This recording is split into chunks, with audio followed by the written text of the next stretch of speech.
10 जून वाढदिवसाचं औचित्य साधून Tata cancer hospital Parel येथे रुग्ण व नातेवाईक यांच्यासाठी स्वामी समर्थ संस्था ठाणे, बृहन्मुंबई पोलीस यांच्या सहकार्याने समाजसेवक भाजप उपाध्यक्ष डॉक्टर राजेश मडवी यांच्या जन्मदिनानिमित्त अन्नदान करून साजरा करण्यात आला।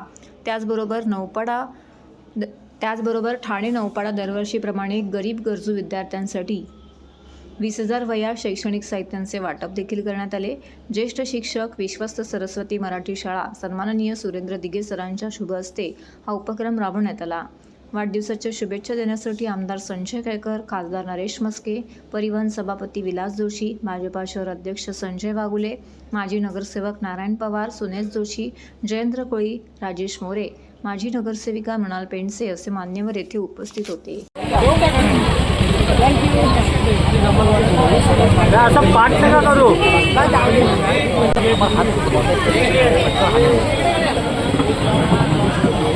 ये बाळा सरका ये उतर बाळा तो उतर चल बेटा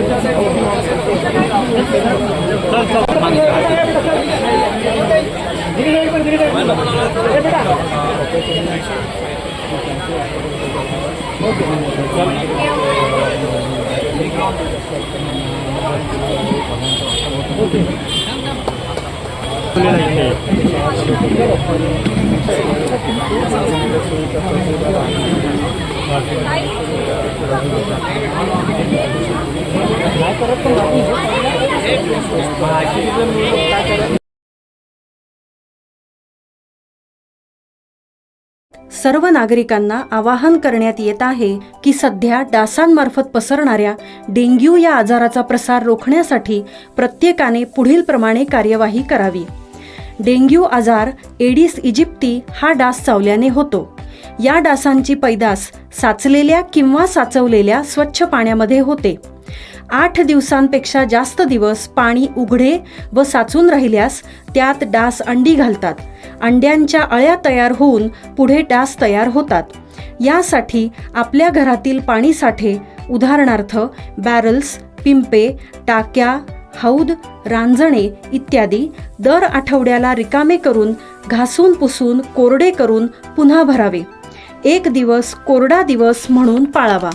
पाणी साठ्यांना घट्ट झाकणे बसवावीत किंवा जुनी साडी, चादर, धोतर यांनी बांधून झाकून ठेवावीत, म्हणजे डास त्यात जाऊन अंडी घालणार नाहीत। घराच्या गच्चीवर, आजूबाजूला, अंगणात कोठेही पाणी साचू देऊ नये। भंगार सामान उघड्यावर टाकू नये, उदाहरणार्थ टायर्स, प्लास्टिक सामान, कुंड्या, टाकाऊ वस्तू इत्यादी। अशा सामानात पावसाचे पाणी साठून त्यात डेंग्यूच्या डासांची पैदास होते। घरातील कूलर्स, फ्रीजच्या पाठीमागील ट्रे हे देखील वेळोवेळी कोरडे करावेत। लक्षात ठेवा, नुसत्या फवारणीने डास घनता कमी होत नाही, तर त्यासाठी डास पैदास ठिकाणे नष्ट करणे ही आपल्या सर्वांची जबाबदारी आहे। कोणताही ताप अंगावर न काढता जवळच्या शासकीय रुग्णालयात मोफत औषधोपचार घ्या। अशा प्रकारे नागरिकांनी सहकार्य केल्यास डेंग्यूचा प्रसार रोखणे सहज शक्य आहे।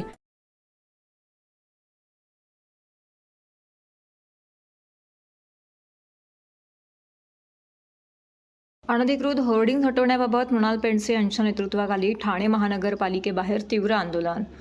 माजी नगरसेविका मृणाल पेंडसे यांच्या वतीने सन 2019 मध्ये सभागृहात अनधिकृत होर्डिंगचा मुद्दा मांडला होता। त्यावेळी प्रशासनाकडून अहवाल मागवून त्वरित कारवाई करू असं सांगण्यात आलं होतं। त्यानंतर अनेक वेळा त्यांनी हा प्रश्न उपस्थित केला, पण प्रत्येक वेळी काही ना काही कारणं देऊन टाळण्यात आले होते। नुकतेच घाटकोपर येथे अनधिकृत होर्डिंग दुर्घटनेमध्ये अनेक जणांचे जीव गेले। आपण ठाण्यात अशी दुर्घटनेची वाट बघताय का? ठाण्यात जागोजागी अनधिकृत होर्डिंग्स उभारलेले आहेत। या सगळ्याला कोण परवानगी देत आहे? याची संख्या किती आहे? ही माहिती नागरिकांना कळणं गरजेचं आहे। यात महानगरपालिकेचं आर्थिक नुकसान देखील होत आहे। ठाणे महानगरपालिकेच्या बाहेर निदर्शने करण्यात आली। त्याचबरोबर ठाणे महानगरपालिकेचे आयुक्त राव यांची भेट घेऊन त्यांना याबाबत निवेदन देखील देण्यात आले आहे।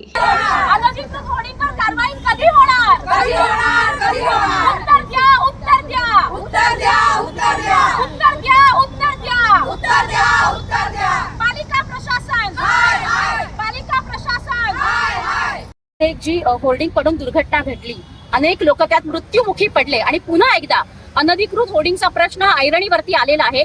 मी सभागृहात असताना 4 वर्षापूर्वी 5 वर्षापूर्वी अनेकदा हा प्रश्न सभागृहामध्ये उपस्थित केला होता आणि त्यावेळी मला अधिकाऱ्यांकडून अशी उत्तरं मिळाली की अनधिकृत होर्डिंगचा कुठलाही डेटा आमच्याकडे नाहीये, पण आम्ही पाहणी करू, अहवाल तयार करू आणि लवकरच त्याच्यावरती कारवाई सुरू करू.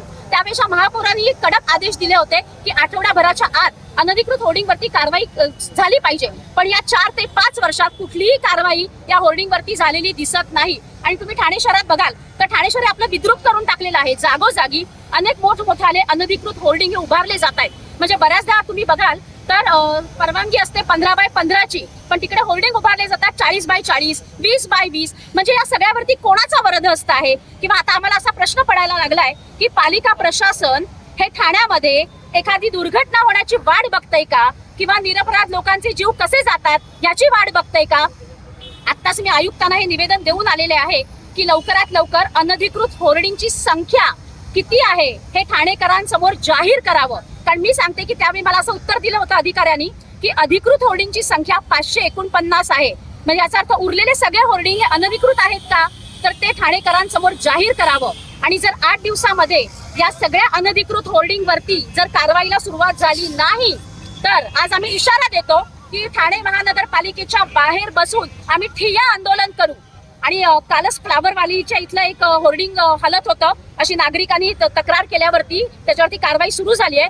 म्हणजे पालिका प्रशासनाला हे सगळं दिसत नाही का? काय मुद्दामून डोळे झाक करतात? इतके जेव्हा होर्डिंग उभारले जातात तेव्हा हे सगळे अधिकारी कुठे असतात? आणि काल ज्या कारवाई सुरू झाली म्हणजे नागरिकांनी तक्रार केल्यावरती या प्रशासनाला जर जाग येत असेल तर आता या प्रशासनाचे डोळे कसे उघडायचे हे आम्हाला चांगलंच माहिती आहे. त्यामुळे आज मी इशारा देते की 8 दिवसाच्या आत ठाण्यातले जितके अनधिकृत होर्डिंग्ज आहेत त्याच्यावरती जर कारवाईला सुरुवात झाली नाही तर इकडे बसून आम्ही तीव्र आंदोलन सुरू करू.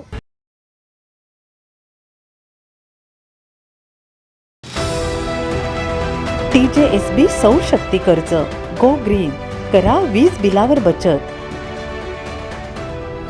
आकर्षक व्याजदर, 84 महिने परतफेड कालावधी, 80% लोन, व्यावसायिक आणि उद्योजकांकरता सुद्धा. अधिक माहितीसाठी तुमच्या जवळच्या शाखेला भेट द्या किंवा संपर्क साधा. 1800-223-466 आणि 1800-266-3466.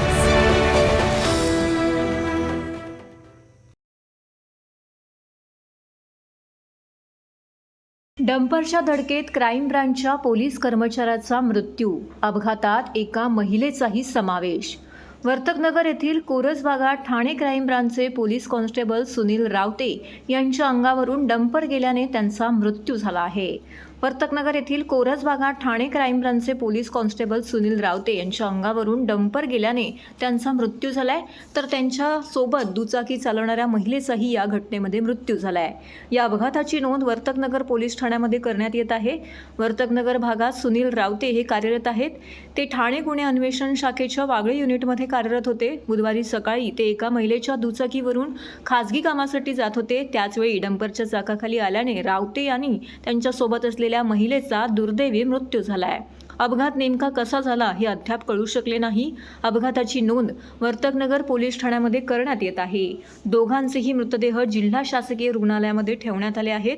सुनील रावते यांच्या पश्चात त्यांची पत्नी आणि मुले आहेत. त्यांच्या मृत्यूने हळहळ व्यक्त केली जात आहे. पुढे नेण्यात आलेला आहे, परंतु रस्ता पोलीस काही काळासाठी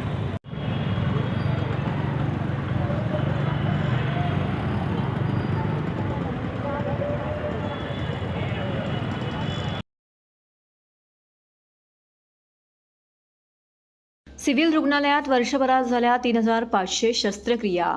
जिल्हा शासकीय अर्थात सिव्हिल रुग्णालयात दररोज येणाऱ्या रुग्णांची संख्या वाढतच आहे. त्यामुळे वर्षभरात तब्बल 3500 शस्त्रक्रिया झाल्या आहेत. रुग्णांवर मोठ्या शस्त्रक्रिया झाल्या तरच सर्वांनाच खर्च परवडणारा नसतो, परंतु अशा रुग्णांसाठी ठाणे सिव्हिल रुग्णालय आधारवर ठरत आहे. गेल्या वर्षभरात विविध प्रकारच्या शस्त्रक्रिया झाल्या आहेत. त्यामध्ये सर्वाधिक शस्त्रक्रिया सीझर पद्धतीच्या असून त्या खालोखाल डोळे, दंत, अस्थिरोग, कान, नाक इत्यादी शस्त्रक्रियांचा समावेश आहे. आहे. महिन्याला सरासरी 300 ते 350 शस्त्रक्रिया पार पडत आहेत. गेल्या वर्षी जून महिन्यात वागळे इस्टेट येथे तात्पुरत्या स्वरूपात सिव्हिल रुग्णालयाचे स्थलांतरण करण्यात आले आहे. मात्र त्यावेळी रुग्णांची आबाळ होणार नाही याची काटेकोरपणे दक्षता आरोग्य प्रशासनाने घेतली आहे. रुग्णालयात दर दिवशी सुमारे 500 ते 600 रुग्ण उपचार घेण्यासाठी येतात. काही वेळा या रुग्णांवरती लहान व मोठ्या शस्त्रक्रिया पार पडल्या जातात. जून 2023-24 या वर्षभरामध्ये 3500 रुग्णांवरती शस्त्रक्रिया केल्या असल्याची माहिती जिल्हा शल्यचिकित्सक डॉक्टर कैलास पवार यांनी दिली आहे. अचानक आलेल्या अवकाळी पावसामुळे मुंबईतील घाटकोपर येथील होर्डिंग पडल्यामुळे मोठी दुर्घटना झाली. त्यामुळे काही लोकांचे मृत्यू देखील झाले. त्यामुळे मुंबई महानगरपालिका तसेच ठाणे महानगरपालिका यांनी अनेक होर्डिंग मालक यांना नोटीस देखील पाठवली होती. त्यातच अनधिकृत आणि अनधिकृत होर्डिंगवर कारवाई करण्यात आली असून ठाण्यातील फ्लॉवर व्हॅली सर्व्हिस रोड या ठिकाणी साधना विला सोसायटीच्या बाजूला सकाळी आलेल्या वादळी वारा पावसामुळे एक होर्डिंग धोकादायक स्थितीमध्ये दिसून आले. त्यामुळे आसपासच्या परिसरात राहणाऱ्या नागरिकांनी तक्रार केली.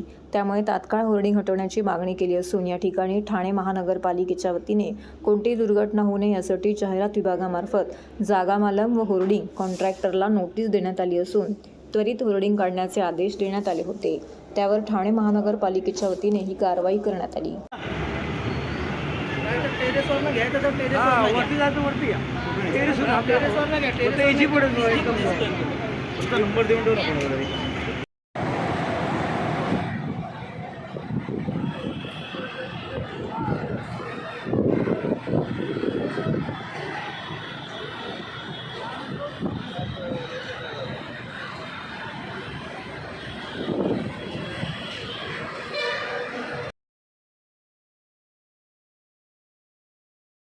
नालेसफाईमधील भ्रष्टाचारामुळे ठाण्याचे झाले वाटोळे.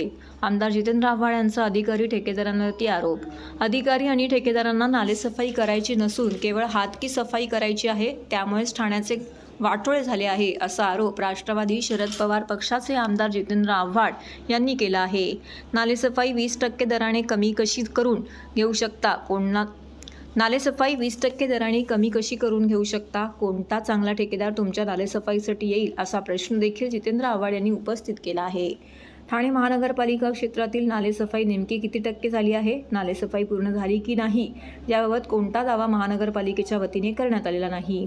त्यामुळे यावर्षीही नालेसफाईबाबत शंका व्यक्त होत आहे. दिव्यात तर नालेसफाईचा अक्षरशः बोजवारा उडाला असून या ठिकाणी नालेसफाई झाली की नाही असा प्रश्न निर्माण झाला आहे. ठाण्याच्या नालेसफाईवरून आमदार जितेंद्र आव्हाड यांनी देखील पालिका अधिकारी आणि ठेकेदारांवरती गंभीर आरोप केले आहेत. ठाण्यामध्ये टेंडर कधी काढले जातात ह्याची चौकशी झाली पाहिजे. मागच्या वर्षी 1 रुपया भाव होता तर यावर्षीचा भाव टेंडरमध्ये 80 पैसे करण्यात आला. एकीकडे सर्व स्तरावरची महागाई वाढत असताना हे टेंडर स्वस्त कसं होईल? ह्या टेंडरमध्ये जे काय अडथळे येतात ते वेगळेच.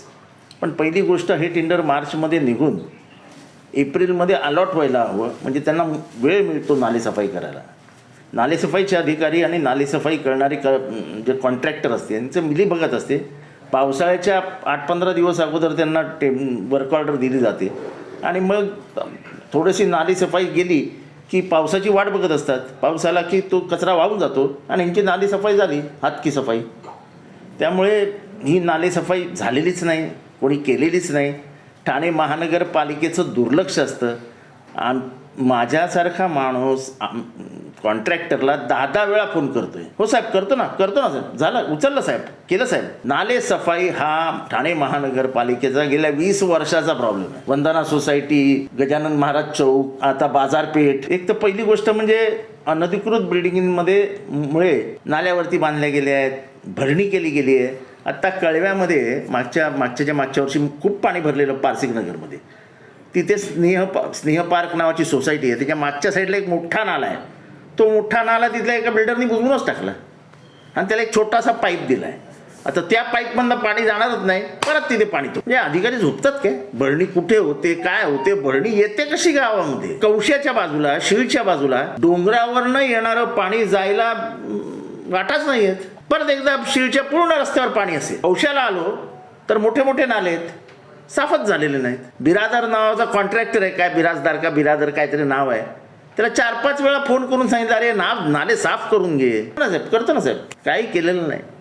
नशीब या बाजूला पल्ले नावाचा कॉन्ट्रॅक्टर आहे, तो ऐकतो तरी, माणसं तरी पाठवतो. पण एकंदरीतच नाले सफाई तुम्ही 20% कमी रेटनी कसे काय करून घेऊ शकता, आणि मग कोण चांगला कॉन्ट्रॅक्टर तुमच्या नाले सफाईमध्ये येईल? मूळतः तुम्हाला नाले सफाई करायचीच नाहीये. नाले सफाईत हात मारता येतो का एवढंच बघायचं आहे.